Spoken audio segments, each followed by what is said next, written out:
नमस्कार मित्रांनो.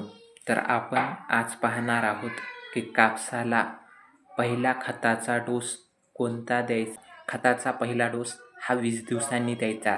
यामध्ये आपण वापरू शकतो DAP 1.5 ते 2 बॅग एकरी, तसेच 20-20-0 एकरी 1.5 ते 2 बॅग, नाहीतर मग 10-10-26-26 जर वापरला तर एकरी 1 बॅग, आणि नंतर 15-15 जर वापरला तर एकरी 1.5 किंवा 2 बॅग.